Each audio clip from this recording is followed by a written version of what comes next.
first, we're joined by this Premier League ledge and friend of talkSPORT. Flicked on and headed in by Townsend!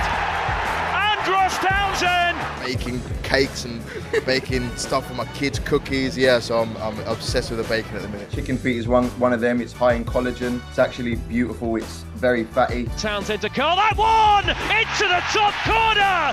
What a fantastic goal! Somebody please listen to Andros Townsend, a Premier League player, an international player. So like he just closes his eyes and starts touching your body and your muscle. I've obviously put chicken in the oven, cooked some pasta with some tomato sauce, but no seasoning, no herbs and spices. Yeah, I enjoy the banter. It's good.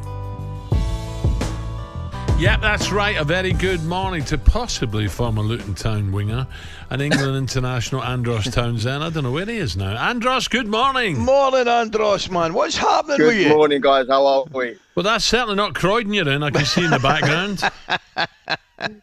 No, to be fair, I'm in Antalya and it is an amazing, amazing city. I'm just at the beach now with my kids enjoying some sun. So, yeah, I can't complain on that front. Well, listen, mate, I was reading the story, and there's obviously they want to sign you, they're promising to sign him, but they're not allowed to sign players and all that stuff. Just give us a brief outline on what's been happening, what's preventing you playing at the moment. Yeah. So basically, to be honest, I knew from day one there was a transfer ban coming in. When they contacted me, it was, listen, you've got 24 hours to accept this offer, or we've got a transfer ban and we can't register you.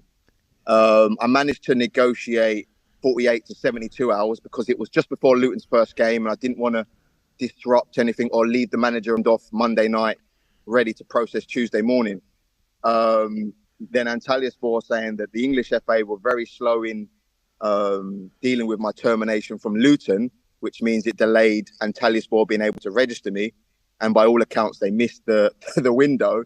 So then the transfer ban came in. I'm already in Antalyaspor. I believe the contracts are signed. I'm not 100% sure. Yeah. I believe the contracts are signed, but they can't register me to play until they settle a dispute with a couple of players, a couple of ex-players, and then they can get their transfer ban lifted. But so I take it that's got to happen in the immediate future. Or effectively you're sitting in no man's land at this moment in time, Andros, because you're relying on a club to get another couple of players out, I'm guessing. Yeah, so the transfer window here closes, I think it's the 12th or 13th of September. So they've still got a few more weeks, but at the moment they've got 3 or 4 disputes with players. If I'm not mistaken, one's a hefty sum, one's just shy of 2 million euros. So we're not talking about pocket change. So when I keep speaking to the director of football, it's don't worry, we're going to settle it. We're going to register you in a couple of days. We're going to register you next week. We're going to register you this week. And I've been here 2 weeks now and I'm still on the beach, so to speak. So, yeah, I'm hoping something gets sorted soon. I've got 1 or 2 options to fall back on if it doesn't get sorted. But, yeah, hopefully it gets sorted soon. Andros, have you been doing a little bit of training with the squad? Have you been getting involved or have they kept you away from it? No, I've been training. They've got a great training facility. They've got a hotel at the training ground. So I've been staying at the hotel and training with the team. I've been doing everything. The players are asking, when can you play? It's just, I assume that I'm officially signed by Antalyaspor, but I just don't know because like it's not been announced I've left Luton. It's not been announced I've joined Antalyaspor. My understanding was if you've got a transfer ban, you can't even sign a player, let alone register them. So honestly, I have absolutely no idea what's going on. If it falls through, and pray God it doesn't, Andros, because you look quite happy there. If it falls through, is it back to Luton or could be even Saudi or somewhere? Honestly, I've absolutely no idea. Like I said, I've got 1 or 2 options elsewhere if it does fall through, but I have no idea. Is the contract I signed, is it binding? If it doesn't, if they can't register me, do I have to still stay at this club until January and just not play for 6 months? These are questions. These are answers I'm trying to ask the questions to. But at the moment, all I keep getting back is, don't worry, we'll register you. We'll settle these disputes. We'll register you. But like I said, time is ticking now. There's a couple of weeks before the window closes. And if I don't get registered by the end of the window, I'm on the beach until January, which doesn't sound like a bad thing. But I want to be playing football. So I really want to be registered and playing football between now and January. Of course you do, Andros. And here's a question for you I would be interested to hear the answer to.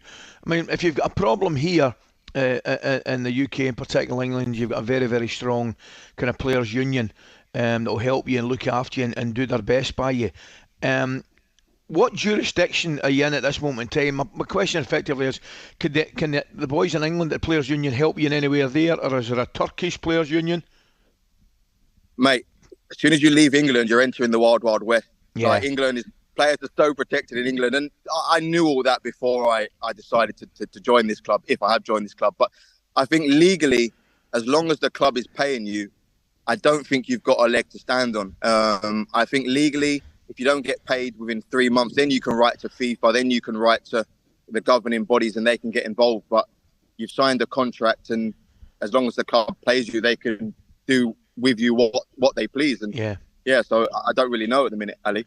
Yeah, well, Andros, keep us in touch, because it must be horrible. Look, it looks lovely, I know, but you just want to get playing, don't you? That's the problem. Yeah, exactly. I missed so much football the last few years for injury, like you guys know. But yeah, to get back playing, I just want to continue playing and experience a new league, a new atmosphere, a new culture. So yeah, I'm desperate to get back playing, and hopefully it does get sorted soon. Fingers crossed, mate. Andros, good luck to you, pal. Thank you, Andros. All the best, mate. Great to see you. Thank you, guys. Cheers. Take care. Bye-bye. That must be confusing, Ali, eh? Oh, it's difficult for him. I mean, we're having a laugh there as well. I mean, it does look in the background, just to let the listeners know there, it looked fantastic where he was. Obviously, the sun shining, it looked a hotel. That looked like, well, it certainly was a training pitch in the background. The facilities looked magnificent. So he's definitely got facilities to use and train and work and things like that, but at the end of the day, you're absolutely right, Al. He's gone there to play. He just wants an opportunity to play, so hopefully that will happen sooner rather than later. talkSPORT Breakfast with Alan Brazil, Thursday and Friday morning 6 till 10 on AM, on DAB, via the talkSPORT app and on your smart speaker. talkSPORT.